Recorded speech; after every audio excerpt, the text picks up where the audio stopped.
እኔ የትኛውንም ቤቴ ኢንጂነሪንጉን ሰው አልሰራልኝም። ሁለቱንም ንግስቶች ታከቻቸውና አረገዙ። ሲጠይቋት እማ ከዳይ ነው የመጣሁት አለች። ኩራ ያስራሉ፣ በባዶ እግራቸው ይሄዳሉ። ሁሉም ሴት በጎጃም እስካሁን ቅርብ ጊዜ ድረስ አሁንም ይገኛሉ እንደዚህ አይነት። ከፈታ በኋላ እሷ እየቀዘፈች ወደ መሃል ገባች። ዓለም ኢንተሌክቹዋል ፕሮፐርቲ እነዚህ የአፍሪካ ባዮዳይቨርሲቲ ኔትወርክ በከፍተኛ ደረጃ እውቀቱን ለማጥናት ይመጡ ነው። በጎጃም ጸጉራቸውን ይላጫሉ። ክህነቱና ቤተመንግስቱ ተለየ። እንግዲህ የኢትዮጵያ አብያተ ክርስቲያናትና መንግስት ጣምራ ታሪክ እዚህ ላይ ነው ያቆመው። ኢተያ እንድትነግስ ተደረገ። ሙሾ የተጀመረው በዛን ዘመን ነው። በጎንደር አካሂዷል። የፀሐይ የሞቀችውን ፀሐይ የደከመችበትን መንገድ በንቅሳት መርከቦች ሰብራ እያዩዋት ነው የሰመጠችው ይላል መዝገባቸው። ሳባ ብሎ ንግስት ነው አልገባኝም። የሳባ ንግስት በልቂስ ናት እና ኢትዮጵያ ተበታተነች። ያን ጊዜ ነው ችግር ውስጥ የተገባ። ወደ ምግብነት ያልመጡ የዘረደሸት እጽዋቶች አሉ። ታሰቃየዋለህ ህዝቡ ነው። የትም አንደርስማ። አንድ ኢተያን አለመሆን፣ ሁለት ኢቲኤልን መሆን። ይሄ ሁሉ ፈረንጅ ጣና ዙሪያ ላይ ይሄ ሁሉ ጥፋት የሚፈጸመው ያንን ህልማቸውን ነው እያስፈጸመው ያሉት። በትህትና ነው የምትታወቀው፣ በልዕልና ነው የምትታወቀው። ያንን ብርሃን ነው የገለጹት እነሱ። ራሱ ልብሱ እንደ መድኃኒት ነው የሚቆጠረው። ሴቶቻችን በጣም ኃይለኞች ናቸው። በወደ መሪነት ሲመጡ ኃያል ናቸው። በዚህ ውስጥ ነው ኩዴታ የመጣው።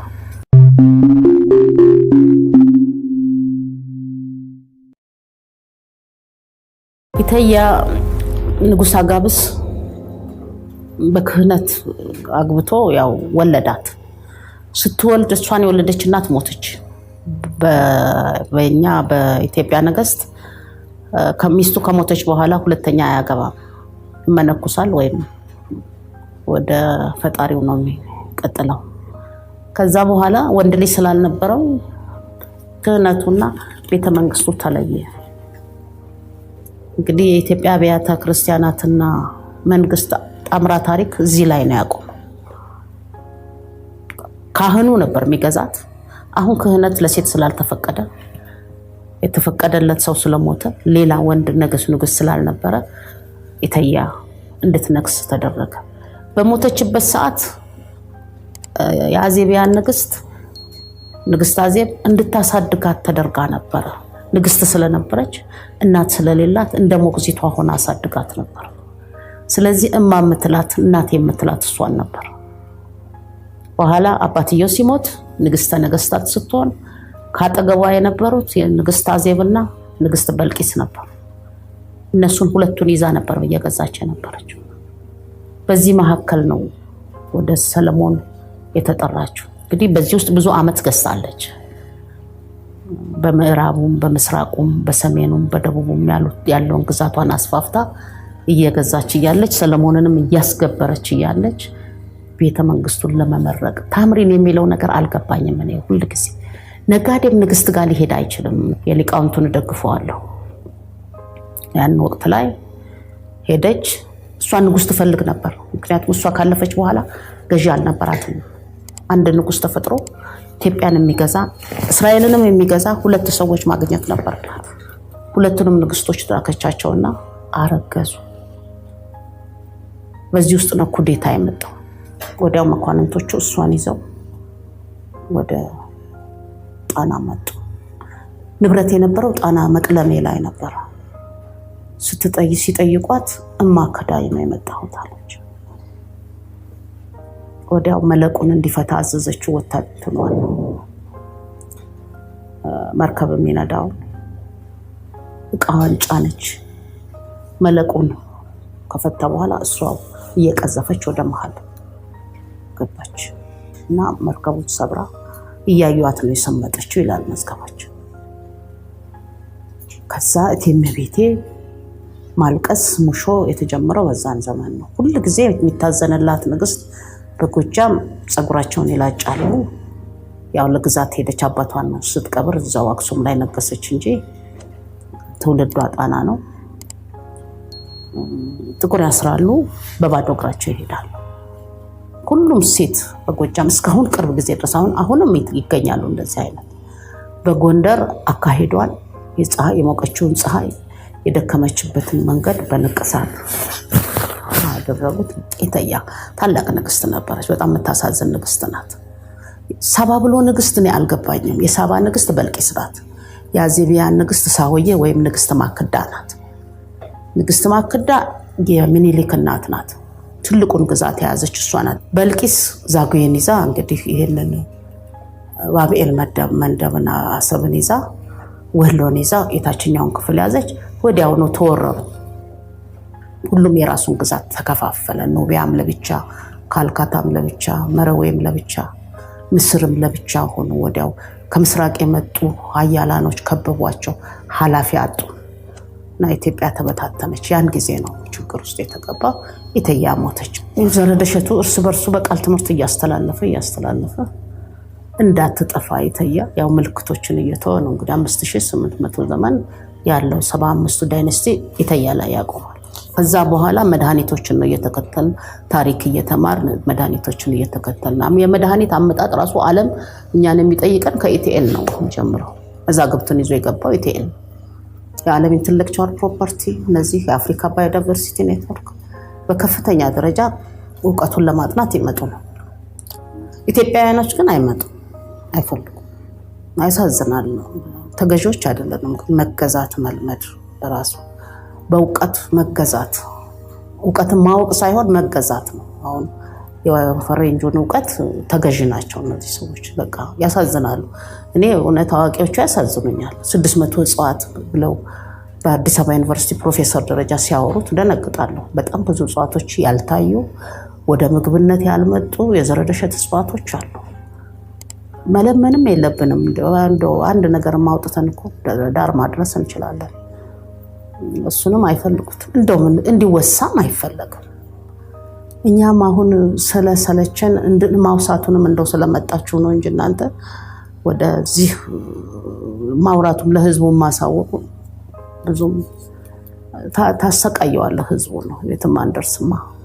አንድ ኢተያን አለመሆን፣ ሁለት ኢቲኤልን መሆን፣ ኢቲኤልን መፍጠር በጭንቅላት ውስጥ በልቦናችን ውስጥ ኢቲኤልን መሆን፣ አሙንን መሆን፣ ከዛም አልፈን ደግሞ ሚሸልን መሆን፣ ቀራሚድን መሆን፣ ደሸትን መሆን መፈለግ አለብን ነው። በቃ ፍለጋ መውጣት አለብን። ናምሩድ የአዳምን ፈልጎ እንደወጣ እኛ ደግሞ እነዚህን ሰዎች መምሰል መሆን እና ኢትዮጵያን ወደ ነበረችበት መመለስ። ይሄ ሁሉ ፈረንጅ ጣና ዙሪያ ላይ ይሄ ሁሉ ጥፋት የሚፈጸመው አሁን የምናየው ራሱ ፈንገስ ሆኖ እንቦጭ የወጣው እነዚህ በሙሉ ስናስብ ደርቆ ከዛ ውስጥ ማውጣት የሚፈልጉት ነገር አለ። ያንን ህልማቸውን ነው እያስፈጸሙ ያሉት።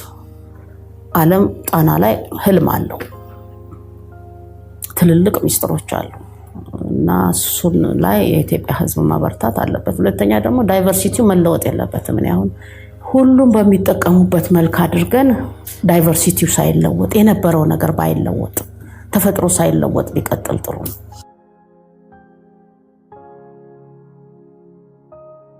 ዛሬ 3500 ዘመን በፊት የነበሩ ንግስቶች እውነት ንግስቶች ናቸው። አገራቸውን የሚወዱ ናቸው።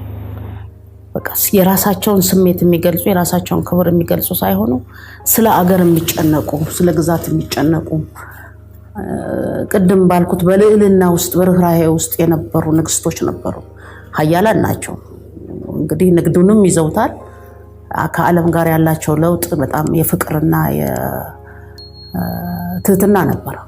ስለዚህ ኢትዮጵያ በትህትና ነው የምትታወቀው፣ በልዕልና ነው የምትታወቀው። ከዛ በተረፈ ደግሞ እምነት ነበር። አሁን ንጉሷ ኢቲኤል በክህነት ነው የነገሰው። ክህነቱ ሲቋረጥ ደግሞ ንግስቲቷ ንጉስ ፍለጋ ነው ሄደችው። ነጋሴው ወንድ መሆን አለበት፣ በክህነት የሚነግስላትን ፍለጋ ነው ሄደችው።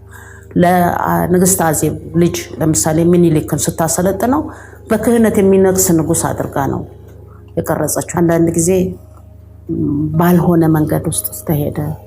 ኢትዮጵያም ለመውደቋ የመጀመሪያው ችግሯ በሴት ንግስተ ነገስታት አልነበረችም። እስከዛን ዘመን ድረስ ንግስት እየሆኑ ነበረ። በቤት ላይ ቤት ሰርተው ግብርናውንም ሽቶውንም እጣኑንም እነዚህን ስለዚህ የእጽዋት መድኃኒቶችንም ዓለም ላይ የሚልኩ የነበሩ ሴቶች ነበሩ። ሴት ነበሩ፣ ኃይለኞች ነበሩ። ሴቶቻችን በጣም ኃይለኞች ናቸው። ወደ መሪነት ሲመጡ ኃያል ናቸው። በዛን ጊዜ የነበሩት ኃያላኖች ግን በክፋት አልነበረም፣ በልዕልና ነው። አሁን የአንድሮሜዳ እናት ስናስብ በቃ ለፈጣሪ ከመቅረቧ ብዛት ልጇን በሱ ስር በብርሃን ውስጥ እንዲያስቀምጥላት ነው የጠየቀችው። ያንን ብርሃን ነው የገለጹት እነሱ። ከጥያቄዋ ብዛት ነው ያ የተገለጸላት። ያየቻት ያችን ብርሃን ያየቻት፣ ለአንድሮሜዳ የሰጠቻትን ብርሃን ያየቻት ከጸሎትና ከብቃት የተነሳ ነው። እና በእምነታቸውም ብቁ ነበሩ። የኢትዮጵያ ነገስታቶች እንደኪዎቿ ኃይለኞች ነበሩ። በቤት ስራ ሴቶች ይታወቃል። ቤት አንጾ በመስራት የቤት ዲዛይን በማውጣት እኛም ጋር ወርዷል እኮ በዘረደሸቱ ማንም ሰው ዲዛይን አርጎለት ኢንጂነሪንግ በፍጹም የማንም አይስማማን። ወርድ ቁመት ምናምን ስፋት ራሳችንን ነው የምንሰራው። እኔ የትኛውንም ቤቴ ኢንጂነሪንጉን ሰው አልሰራልኝም።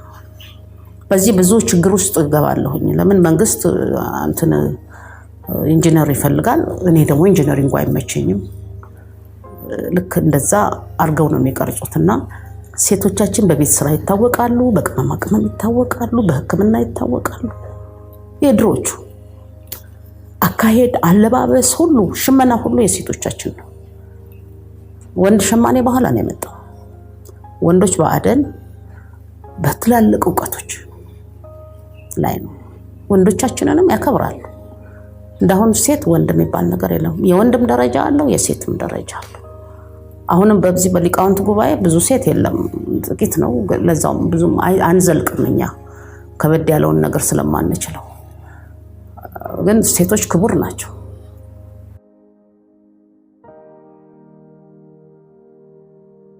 ሐር ነው የሚለብሱት። የሐር ትሎቹ የሚበሏቸው ሁሉ እጽዋቶች ይታወቃል። ራሱ ልብሱ እንደ መድኃኒት ነው የሚቆጠረው፣ አይቀነቅንም። እና ሐሯን ካሰራች በኋላ የወርቅ ክሮቹ ተነጥረው የሚሰሩትን የሚሰራ ደግሞ አንጥረኛ አላት። እና ኢተያን በተለየ አለባበስ ሰማያዊ ትወዳለች። የሰማያዊ ብሉ የሆኑ ነገሮች ትወዳለች።